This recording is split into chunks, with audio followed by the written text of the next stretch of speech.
안녕하세요. 스포츠 분석하는 픽스영입니다. 오늘은 1월 21일 국내 농구 2경기 프리뷰 시작하겠습니다. 첫 번째 경기는 KBL 울산 모비스 대 안양 KGC 경기입니다. 울산 모비스는 시즌 초반에는 최하위권에 처져 있던 팀이었지만 현 시점에서는 늘 그렇듯이 상위권에 이름을 올리고 있습니다. 야투 성공률에서 리그 1위를 달리고 있고 어시스트도 21개로 1위입니다. 게다가 이 경기부터는 홈 6연전이 펼쳐지기에 선두권 추격을 할 수 있는 절호의 기회입니다. 토마스와 이우석이 최고의 모습을 보이고 있으며 클러치 안정감을 주는 함지훈과 이현민 등 베테랑 자원들의 경기력도 여전한 상황입니다. 안양 KGC는 휴식기 이후 첫 경기에서 창원 LG에게 역전패했는데 전성현이 분전하였으나 발 뒤꿈치 부상 여파가 있던 스펠맨이 경기의 절반도 소화하지 못하게 되면서 전반부터 리드를 빼앗기게 되어 경기를 내주게 되었습니다. 이번 경기 역시 스펠맨은 심각한 부상은 아니지만 결장할 가능성이 높은 상황이므로 변준영과 문성곤 등의 활약이 더 필요해 보입니다. 최종 승부 예측입니다. 울산 모비스는 3연승으로 올스타 휴식기를 맞이하였는데 최근 수비에서의 강점을 보여주면서 상대 득점을 80점대 이하로 묶은 것이 주요했던 모습입니다. 이번 시즌 모비스와 안양 KGC의 맞대결에서는 3경기에서 2승 1패로 모비스가 우세를 보여주고 있는데 여전히 서명진이 팔꿈치 부상으로 이탈한 상황이지만 모비스는 이현민과 이우석, 김동준의 가드진을 안정적으로 구성하고 있습니다. 또한 라션 토마스가 1옵션 용병으로 꾸준히 20득점 10리바운드 이상 활약하고 있으며 함지훈과의 골 및 구성도 우수한 모습입니다.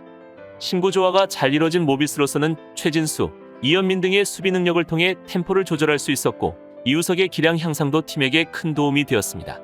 이에 맞서는 안양 KGC는 현재 리그 3위이지만 득점력이 시즌 초반에 비해 떨어진 모습을 보여주며 휴식기를 맞이하게 되었습니다. 스펠맨과 변준영을 중심으로 득점력을 보이면서 프론트코트진에서의 활약이 우수한 모습이었지만 최근 그에 반해 전성현과 양희종, 우동현 등 가드진에서의 득점 지원이 저조한 것은 문제였습니다. 결국 전성현을 활용한 슈터들을 위한 세팅보다는 포워드와 센터라인을 활용한 공격이 많아지며 득점이 고르지 못하였던 만큼 스펠맨이 빠지는 안양 KGC로서는 득점력이 떨어질 수밖에 없어 보입니다. 그렇기에 이번 울산 모비스 상대로는 오펜스 능력보다는 수비에 조금 더 많은 비중을 두며 경기 운영을 할 것으로 예상됩니다. 오늘 경기는 양팀 모두 각각 3위와 4위에 위치한 만큼 전력이 강한 두 팀의 대결입니다. 안양 KGC는 작년 플레이오프 무패 우승을 하던 멤버가 건재한 팀이고 모비스도 객관적인 전력에서는 약세로 여겨지지만 수비와 팀 조직력, 여유로운 식스맨들을 바탕으로 한 빠른 농구로 상승세를 이어나가고 있습니다. 어느 팀이 이겨도 이상할 리 없는 경기지만 안양 KGC는 스펠맨이 결장할 가능성이 매우 큰 상황입니다. 설사 경기에 출전하더라도 제 컨디션이 아닐 것으로 예상되는데 전력에서 큰 비중을 차지하는 1옵션 용병이기에 안양 KGC 입장에서는 전력에 큰 누수가 생긴 상황이므로 골밑에서 득점을 가져가기 매우 어려울 것입니다. 또한 최근 안양 KGC의 팀 야투와 3점슛 성공률이 낮았던 점을 생각하면 수비력이 좋은 울산 모비스 상대로 많은 득점을 가져가긴 어려워 보입니다. 다만 주전 가드 서명진의 부상으로 인해 이현민과 노장 함지훈, 그리고 1옵션 라션 토마스까지 체력적인 부담을 느끼고 있는 울산 모비스라는 점을 고려해본다면 금일 경기에서는 저득점 상황 속에 팽팽한 접전을 가져갈 것으로 예상되기에 이번 경기는 언더 추천드립니다. 여기서 잠깐 스포츠 분석하는 픽스영입니다. 매일 새로운 리뷰 업데이트 예정이오니 구독과 좋아요, 알람 설정 부탁드려요. 두 번째 경기는 WKBL 하나원큐 대 신한은행 경기입니다. 하나원큐는 리그 최하위가 유력한 상황인데 BNK썸과 삼성생명의 승차가 나고 있기에 탈꼴찌가 쉽지 않은 상황입니다. 떨어지는 전력으로 시즌을 시작했고 구슬의 이탈과 고아라의 부상 등 팀의 악재도 많았습니다.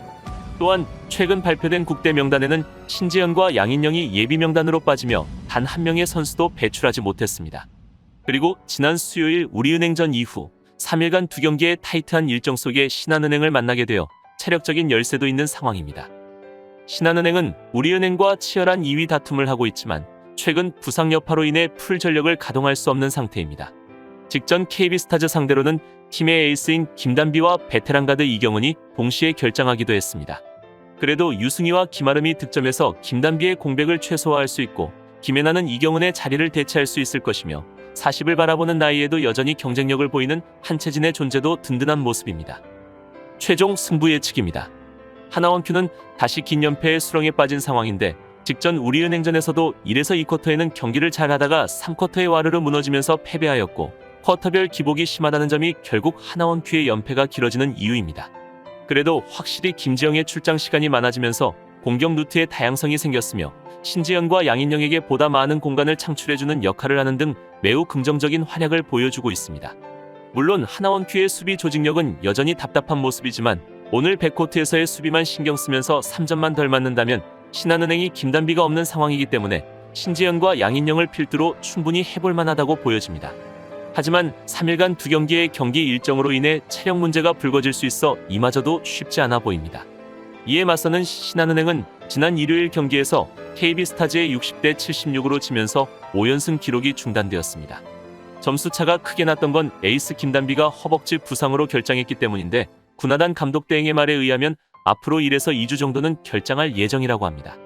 그나마 다행스러운 건 가드 김혜나가 부상에서 돌아와 팀에 합류했다는 것인데 김혜나는 1대1에 능한 WKBL 최고의 테크니션이므로 김단비가 빠진 상황에서도 신한은행의 전력이 크게 나빠지진 않을 것으로 예상됩니다. 또한 최근 들어 한채진과 김아름, 유승희의 외곽 흐름이 좋은 모습이기에 충분히 많은 득점을 가져가며 경기를 이끌어갈 수 있을 것이며 곽주영이 골밑을 장악해준다면 오히려 경기를 쉽게 풀어갈 수도 있어 보입니다. 그렇다면 이번 맞대결에서는 김단비는 대체 불가능한 선수지만 객관적인 선수 개개인의 능력은 하나원큐보다는 신한은행이 좋은 상황이고 조직력에서 우위에 있는 신한은행이 여유롭게 경기를 풀어갈 수 있을 것입니다. 물론 신지현과 양인영 그리고 이하은 선수가 제 몫을 해준다면 하나원큐도 따라갈 수는 있겠지만 여전히 수비가 불안한 상황이기에 그 과정도 쉽지만은 않을 것입니다. 따라서 금일 경기에서는 우리은행과 반게임 차밖에 나지 않는 신한은행이 이번 경기를 이기면 다시 동률 2위가 되는 상황이므로 오늘 원정 경기를 꼭 잡고 가려고 할 것입니다. 무엇보다 신한은행은 전성기에 들어간 유승희가 있고 특유의 스몰 라인업을 앞세운 트랜지션으로 상대 수비진을 흔들 수 있을 것이므로 체력 문제가 불거질 하나원큐 상대로 후반 들어 점수차를 벌리며 승리를 가져갈 것으로 예상되기에 이번 경기는 신한은행 마엔승 추천드립니다. 이상으로 1월 21일 국내 농구 2경기 분석을 마치겠습니다. 내일도 새로운 리뷰로 찾아오겠습니다. 최종 분석 및 조합픽은 오픈 채팅방에서 무료로 공유해드리니 영상 하단의 고정 댓글 클릭해주세요.